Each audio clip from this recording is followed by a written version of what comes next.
नमस्कार, अंजनी स्पीक्स में आपका स्वागत है। और आज हम चर्चा करेंगे गजकेसरी योग की। ये एक बहुत बड़ा योग है और ज्योतिष की दुनिया में इसे बहुत शुभ योग माना जाता है और जनरली बहुत सारे हॉरोस्कोप में ये देखने को मिलता है। लेकिन क्या ये वाकई सब में इफ़ेक्टिव होता है और ये क्यों इतना बड़ा योग है, आज इसकी चर्चा करेंगे। देखिए, आज बहुत बड़ा दिन है, 17 जून 2026। जैसा कि हम लोग पहले चर्चा कर चुके हैं कि गुरुदेव बृहस्पति ऑलरेडी कर्क राशि में आ चुके हैं, जो उनकी उच्च की राशि है, जहाँ पे उनका एनर्जी लेवल काफ़ी हाई होता है और वो शुभ फल देने की पोजीशन में होते हैं। आज चंद्रदेव भी उनसे मिलने लगभग 1:08 दोपहर में चंद्रदेव भी लगभग सेम डिग्री, मतलब गुरु की डिग्री और चंद्र की डिग्री 1 बजे के आसपास लगभग सेम होगी और वो लोग टाइटली कंजंक्ट करेंगे, गले मिलेंगे। तो कहीं ना कहीं इसका इम्पैक्ट कर्क राशि वालों, कर्क लग्न वाले और कुछ और लग्न और राशियों वालों के लिए बहुत शुभदायी हो सकता है। आइए जानते हैं इसके बारे में। चलिए, सबसे पहले जानते हैं गुरु। जैसा हम लोग पहले भी बात कर चुके हैं, पोषण करता, पालन करता, एक्सपेंशन, ग्रोथ, प्रॉस्पेरिटी और जितना भी एक स्वस्थ, संपन्न और खुशहाल जीवन जीने के लिए जिन चीज़ों की सहायता चाहिए होती है हमें, या जिन चीज़ों की ज़रूरत होती है, उन सब चीज़ों का कारक जो है वो गुरुदेव हैं, अगर वो शुभ हैं तो। चंद्रमा मन का कारक है। चंद्रमा हमारी बॉडी में वाटर एलिमेंट का कारक है। चंद्रमा हमारी prosperity, relationship, communication, emotions, creativity, expression, इन सारी चीज़ों का कारक है। और जब ये दोनों ग्रह आपस में मिलते हैं या किसी भी तरह से रिलेशन बनाते हैं तो ऑब्वियसली इन दोनों चीज़ों में फ़ायदा होता है, बढ़ोतरी होती है और जिस नेटिव के चार्ट में ये होता है उसको ये लाभ देने वाले होते हैं। चलिए, अब बात करते हैं कि इसको कैसे डिस्क्राइब किया गया है हमारे क्लासिक्स में। बृहद पराशर होरा शास्त्र ने बताया है कि हम मून को केंद्र में रखते हैं, मून को लग्न में रखते हैं और उससे चंद्रमा से केंद्र में अगर बृहस्पति हैं तो ये गजकेसरी योग बनाता है। अब केंद्र मतलब या तो चंद्रमा के साथ हैं या चंद्रमा से चौथे घर हैं, 7वें घर हैं या 10वें घर हैं।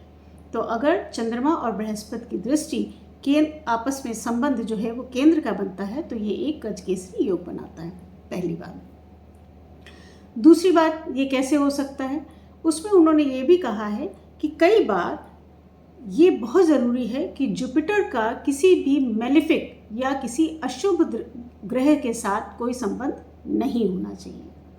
ठीक है, इसी तरह से चंद्रमा का भी किसी अशुभ ग्रह के साथ संबंध नहीं होना चाहिए, क्योंकि अगर इसका पूर्ण फल लेना है तो ये शुभता दोनों ही ग्रहों में होनी चाहिए। ठीक है, तो यहाँ तक हम लोगों ने कर लिया।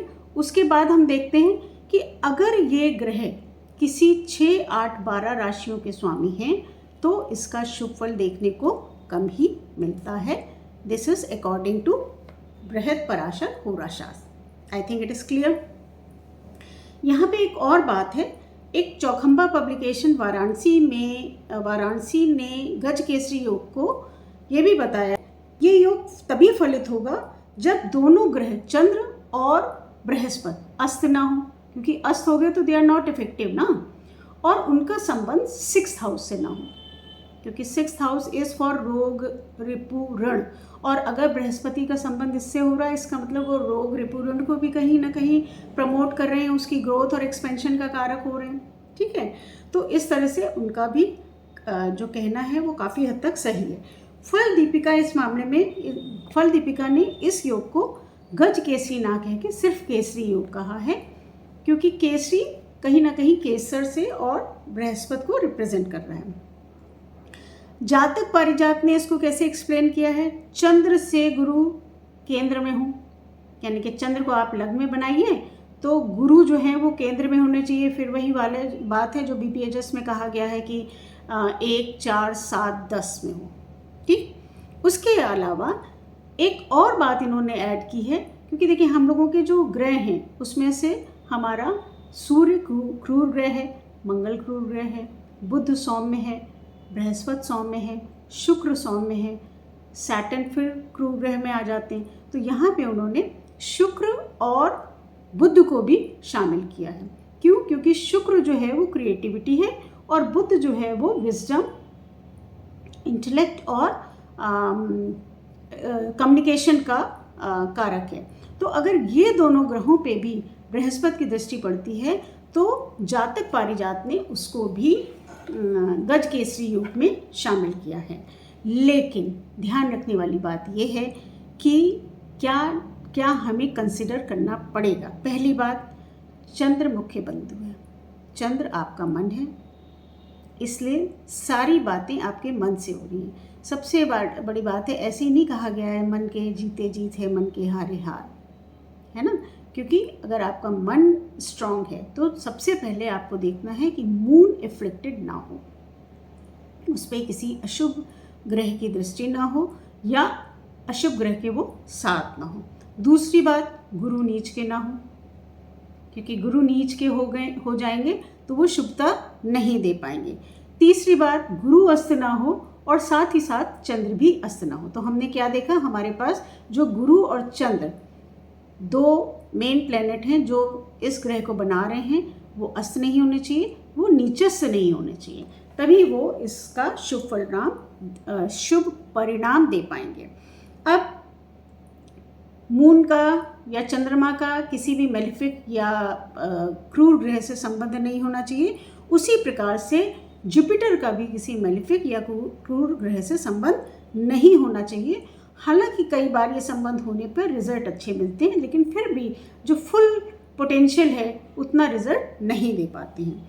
अब एक और बात बहुत कंसिडर करने वाली है कि जिन राशियों पे बैठकर ये इस तरह का संबंध बना रहे हैं, सपोज कर्क में तो उच्च के होते ही हैं, लेकिन कर्क के अलावा अगर किसी राशि में बैठ के बना रहे हैं तो जिस राशि में बैठे हैं उसके स्वामी को भी ये अच्छा रिजल्ट देते हैं, उसके जो कारक हैं, तत्व हैं, उसको वो एनहेंस करते हैं। अब हम बात करेंगे कि देखिए हमारे पास अगर हम चार्ट बनाते हैं तो 12 तरह की राशियाँ, 12 तरह के चार्ट बनते हैं। तो ये 12 तरह के चार्ट जो बनते हैं, यानी कि आपका मेष लग्न का, फिर वृष का, मिथुन का, कर्क का, तो इसी तरह से तो हर लग्न या राशि वालों को किसको ये ज़्यादा शुभ परिणाम देते हैं, किसको कम देते हैं, आइए डिस्कस करते हैं। अब देखिए मेष लग्न या राशि वालों में जो चंद्रमा है वो चौथे घर का स्वामी है और जो जुपिटर है वो 9वें और 12वें घर का स्वामी है। तो ऐसे लोगों को विदेश सेटलमेंट का अगर वो प्लान कर रहे हैं तो ये बहुत शुभ फल देने वाला है, या अगर वो घर बनाने की बात सोच रहे हैं तो भी ये बहुत शुभ फल देने वाला है। यानी कि आप क्या कर सकते हैं, आपके भूमि, भवन, वाहन, कोई दूर की धार्मिक यात्राएं या विदेश विजिट का अगर आप प्लान कर रहे हैं तो ये युति आपको शुभ फल देने वाली है।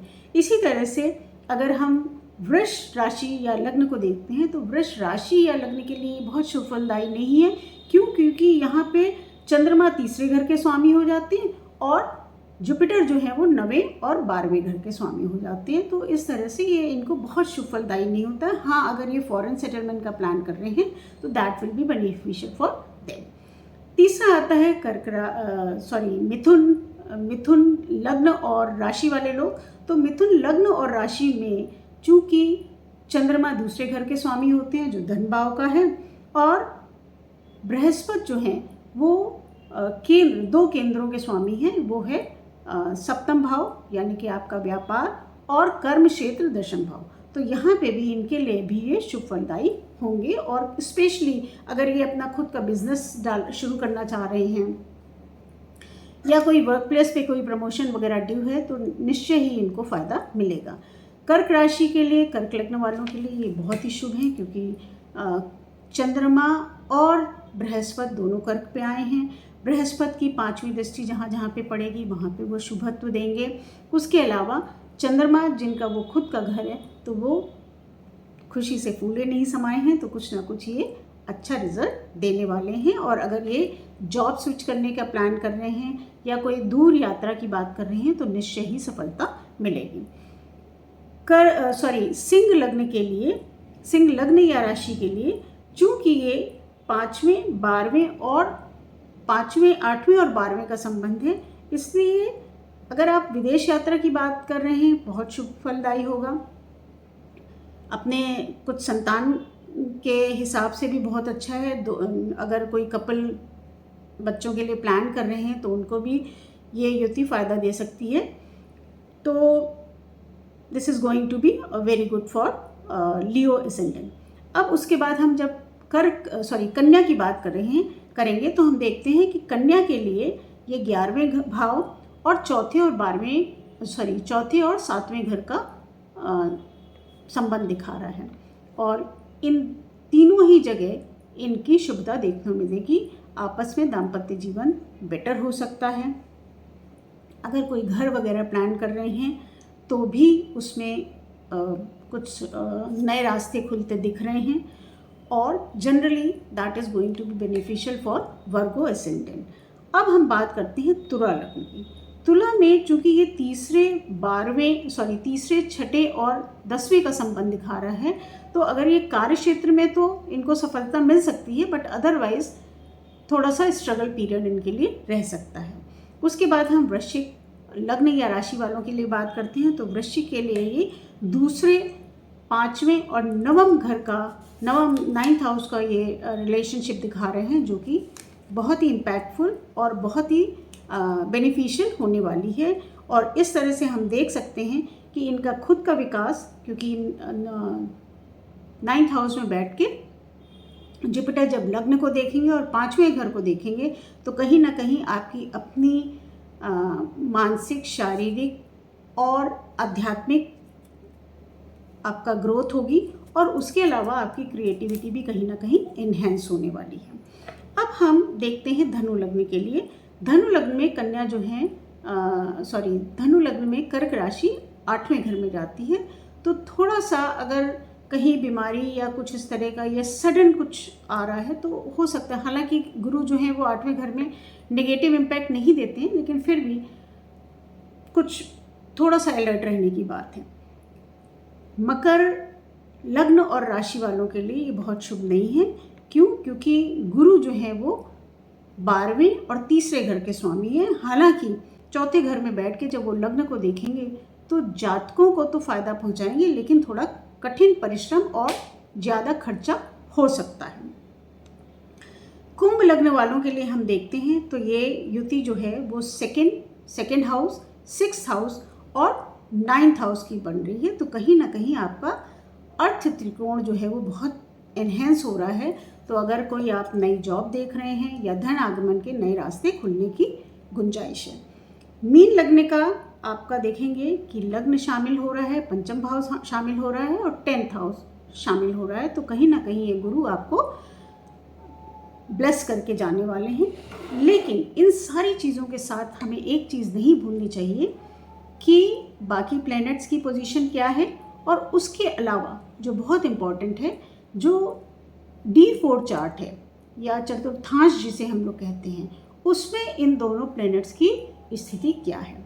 अगर चंद्रमा गुरु के साथ युति बना रहे हैं, गुरु से केंद्र में हैं, या गुरु चंद्रमा से केंद्र में हैं, युति बना रहे हैं, तो ये युति इनको कहीं ना कहीं बहुत फ़ायदा देने वाली साबित होगी। तो हम D4 को कंसिडर किए बगैर इस गज केसरी को इनकम्प्लीट ही मानेंगे। अच्छा, अब ये सारी चीज़ें हमने डिस्कस कर ली, थोड़ा सा और देखते हैं। कई बार हम ग्रोथ और एक्सपेंशन की बात करते रहते हैं, और जुपिटर को हमने ये शुरू से हमको मालूम है कि जुपिटर जो है वो नरिशमेंट, ग्रोथ, एक्सपेंशन के कारक हैं। तो कई बार ऐसा होता है कि जुपिटर प्रधान लोग थोड़े से बल्की बॉडी भी होते हैं। तो मुझे लगता है कि शायद गज केसरी योग समझ में आया। तो दैट्स इट फॉर टुडे। नमस्कार।